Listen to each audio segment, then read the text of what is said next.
À présent, je vais vous montrer une technique manuelle qui consiste à faire un glissé antérieur des tibias par rapport au fémur dans le but d'améliorer l'extension du genou. Donc, je vais essayer de faire une contre-prise sur le tibia. Là, on postule que la limite elle est trop près de l'extension totale. Donc, le but, c'est gagner l'extension. Et pour ce faire, je vais essayer de produire un glissé antérieur des tibias par rapport au fémur, le sujet étant en décubitus dorsal. Donc, tout d'abord, je vais me mettre en fente pour être plus ou moins stable. Contre-prise sur le tibia pour le fixer et une contre-prise réalisée déjà par la table contre la cuisse du patient. On peut tout de même ajouter une fixation grâce à une sangle sur la face postérieure de la cuisse. La main mobilisatrice va essayer d'être trop près de l'interligne articulaire, ce qu'on appelle en thérapie manuelle le plan de traitement. Je vais essayer, comme je vous ai expliqué, de produire un glissé antérieur des tibias par rapport au fémur dans cette position. Alors, je peux utiliser des grades de mobilisation qui sont différents, qui vont du grade 1 jusqu'à le grade 4.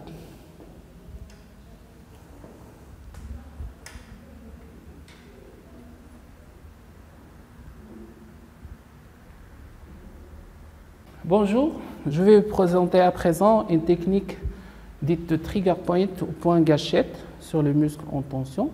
Tout d'abord, il faut repérer notre point gâchette. Nous avons certainement une cartographie des points trigger. Et nous avons une tendance à avoir des points trigger au niveau aussi de la jonction myotendineuse là, sur le triceps sural. Donc, comment on reconnaît? On reconnaît grâce à une palpation soigneuse. On reconnaît une zone focale d'hypertension et sensible à la palpation. C'est-à-dire, en appuyant très profondément, j'aurai une réponse du patient de type cerceau, une douleur qui peut irradier dans la trajectoire de la douleur référée, une sensation à la palpation différente des zones où on n'a pas de trigger point. Alors, lorsqu'on va déterminer le point trigger, on a la possibilité de le traiter par une technique manuelle dite de trigger point au point gâchette, en utilisant le pouce ou bien l'écran, comme on peut faire appel à des instruments conçus pour cette fin. Donc, ce que je vais vous montrer aujourd'hui, c'est une technique qui va être à 100% manuelle. Donc, on a déjà repéré le point trigger. Là, je vais mettre une pression avec mon pouce ou avec mon écran ou avec mon instrument. Et je vais m'amuser à mobiliser le muscle sous ma pression pendant un temps, alors en moyenne de 45 secondes à 60 secondes. Il est essentiel de maintenir cette mobilisation du muscle sous la pression manuelle. Éventuellement, on peut demander au patient de le faire activement, comme on peut le faire passivement, ou bien l'outil, il va se déplacer en créant des mouvements. Ces mouvements sont nécessaires pour assurer l'élimination des déchets, source de douleur sur le trigger point.